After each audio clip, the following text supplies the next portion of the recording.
let's talk for a second about an interesting transfer portal player. Someone that I still don't really know how to feel about yet. Wooga Poplar out of Miami. He has entered the portal. Kentucky has contacted him, according to reports. I believe Adam Zagoria was the first one to report it. Then Zagoria also reported that Kentucky should be scheduling a visit with Poplar, quote-unquote, very soon. So, what do we know about Poplar? Well, we've talked about him on the show before, and I'll just look at the base numbers here. Poplar, this past season, he spent 3 years at Miami, heading into his senior year now. Poplar averaged 13.1 points per game, 5 rebounds, 2 assists, a little under a steal per game, while shooting 42.6% from the floor and 38.5% from three. Those are not bad numbers. That's a double-digit scorer who can rebound, pass a little bit at 6'5", 195 pounds. I do really like Poplar's game, statistically, on the surface. Then you start to dive into some of the numbers. And this is where it can get interesting. I'll pull this up because I put this out on Twitter, and I had this recently in an episode when we talked about Poplar. Poplar was a streaky shooter for the Hurricanes a season ago. Take a look at these stats. Miami was 10-3 when Poplar shot 50% or better from the field this past season. Miami was 4-12 when he shot less than 50% from the field. He was taking a lot of shots. Miami was relying on them consistently. At least it looks like that on paper. And he had 10 games where he shot less than 40% from the field on 10-plus shots. So he had a large portion of his games where he was not shooting efficiently and was putting a lot of shots up. He's streaky. But at the end of the day, again, it averages out to decent numbers. 38.5% from three is great for a wing. 43% from the floor is good for a wing. The assist numbers are good. Everything is okay for Poplar, but whenever you break it down, it does start to get a little bit more interesting when you talk about some of his shooting percentages as far as the consistency. Whenever Miami lost, Poplar didn't shoot well. When they won, Poplar shot very well. It was kind of hot and cold. Here's some more interesting statistics for you about Poplar. And this is kind of where I'm going here because I'm still trying to decide how I feel about him as a player and what he would do for this roster. Miami, in games where Poplar shot less than 50% from the field this past year, the team shot the same twice as Poplar. Okay? So in games where he shot less than 50% from the floor, so we're looking at those games where Miami went 4-12, those 16 games, only twice did they shoot the same percentage, both the player and the team. Once did the team shoot worse than Poplar. And every other time, 13 times, the team shot better than Poplar. 10 of those times, they shot at least 10% better than Poplar.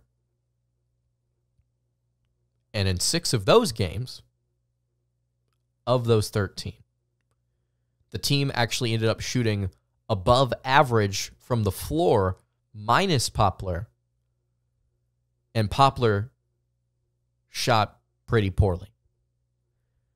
So what does that tell you?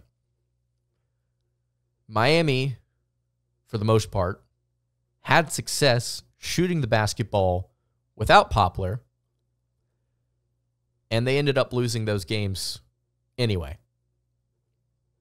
Because Poplar shot poorly, combined with a bunch of other arguably more important factors, i.e. defense. This is where I start to get a little confused, right? Because you go and actually watch the kid play. Forget the numbers. Let's just throw the papers out for a second. Okay, we've looked at all these different numbers where if he doesn't shoot well, the 4-12, but if he does shoot really well, Miami's like really, really good. And then we looked at all of that and where he like the team usually shot well without him, regardless of whether or not he shot well or poorly, whatever. Let's throw all of that out, okay? We're looking at slightly above average statistics with Poplar, like on the surface. Let's just go and watch him play. Go and watch his highlight reel. He's incredibly consistent at the rim. If you want to bring numbers back into this, he shot 66% at the rim last season, which was really, really good. If you want to go look at his outside shooting, I think he had some good shot selection. And if you look at the numbers, he shot 39% to 41% across the board from beyond the arc. We're talking corners, we're talking wings, above the break, so to speak. That's good. That's like really good. It's just on occasion, Poplar laid a couple of duds. Every player has bad games. I think somebody like Poplar would be an interesting, just a fascinating addition. Just kind of watch how he operates within a Mark Pope system, which is going to probably be a little different than what Miami was doing. How would he operate at that 3 spot? Would he statistically get more consistent and shoot similarly?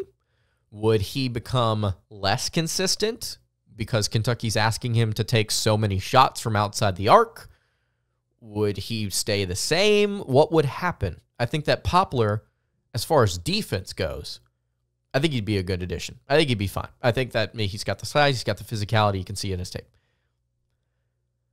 As far as the offense goes, I think he would be, if we rounded everybody up at the beginning of the season, said, okay, who are you keeping your eye on? My answer would probably be the man with the most interesting name, Wooga Poplar. I wonder if Kentucky will get this kid on a visit and get him to commit, what that looks like. Still trying to decide how I feel about Wooga. Let me know what you think in the comments below. Do you think he's a good player? Do you think he's a bad player? I certainly, by the way, I don't think he's a bad player. I just think at the very least, he's streaky. Let me know in the comments below. All right, I want to talk here for a second about Kentucky's defense.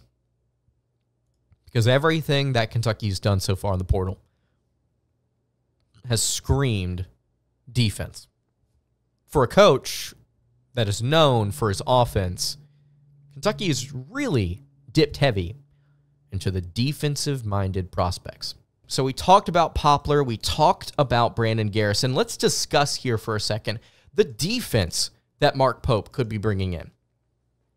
Pope, by the way, this past season was 60th nationally with BYU in adjusted defensive efficiency. I'll just pull up the numbers here because I closed out my KenPom tab. Kentucky was 109th. And the only reason they were 109th is because their block percentage was first in the country. Everything else was mediocre to awful. How about that? You had the 7th best offense in the nation. You had the best three-point shooting offense and block percentage in the country. You had 2 lottery picks on your roster, and you lost in the first round to Oakland. Thanks, Cal. Anyway, the defense is not going to be like that again. Knock on wood. Hopefully it's not. I have some numbers here for you about the prospects Kentucky has picked up in the portal so far. This courtesy of Evan Mia on Twitter, @EvanMia. If you're looking for a major thread connecting Kentucky's transfer portal additions, it's high-level defensive projections. 4 of Kentucky's 5 additions are ranked as top 25 defenders in the portal at evanmia.com. Mia, by the way, a college basketball analytics guy. He's also got a PhD in stats, so he knows what he's talking about. 4 of 5 Kentucky's 5 additions to the portal are ranked as top 25 defenders in the portal at evanmia.com. Amari Williams, 16th. Otega Oweh is 18th. Lamont Butler is 19th. And Brandon Garrison is 21st. The thread continues. For context, the projected defensive BPR for these players would have placed all 4 of them as top 20 defenders in the SEC last year. That's significant. The fact that Kentucky has gone out and gotten 4 dudes that would have been top 20 defenders in the league a season ago. And you may say, well, how often do they get those players? According to Evan Mia, Kentucky hasn't had more than 2 players in the top 20 of the SEC defensive BPR since the 2018-19 season, a year the team was a top 5 defense nationally. Do I need to say more? Not necessarily, but I will. Ladies and gentlemen, Mark Pope is known for offense. He's known for scoring. He's known for tempo. He's known for the three-point shot, even though it's not as high of a volume as some of us might think, which is an episode for a later date. What he's done so far through the portal, he's gotten 2 centers that know how to play defense, that can knock the snot out of you. He's gotten a 2-way guard from Oklahoma that is just perfect for what he wants to do. He has gotten a defensive-minded point guard that just won Mountain West DPOI. All 4 of these guys are experienced, to some degree, Garrison the least out of the 4, experienced, tough. They don't lack weight. They don't lack strength. They are primed for a massive year on that side of the ball for Kentucky statistically. Kentucky hasn't had more than 2 players in the top 20 of SEC defensive BPR since that 18-19 season when they were one of the best defenses in the nation. Mark Pope is going to get that out of these kids. If it's not top 5, it's going to be really stinking good. Kentucky will not have to worry about that side of the ball this season. I am confident in that. And the players that they're currently looking to add around these 4 guys, not to mention Andrew Carr, by the way, who, according to Wake Forest beat writers, was a better prospect defensively for the Demon Deacons than he was offensively, and he was a good stretch 4. Surrounding these players, Kentucky's going to get some guys that can still play defense and are experienced and are physical. Running a Mark Pope system, quote unquote, running tempo, it's going to be a fun watch. It's going to be, it has the potential to be a very good team. Not just an team, but a good team. Be fascinated. I'll be fascinated to watch the Kentucky Wildcats this fall. And I'm assuming you will too. Subscribe to the YouTube channel if you have not already. If you're listening on podcasts, subscribe there as well, wherever you are tuned in.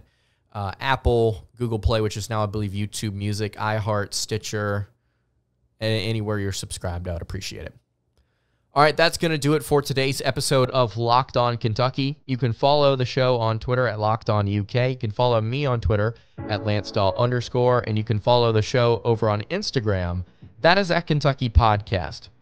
Any questions, comments, concerns, leave those in the YouTube comments below. Hit me on the socials. I will see you all tomorrow for another episode of Locked On Kentucky. Have a great rest of your day, and God bless.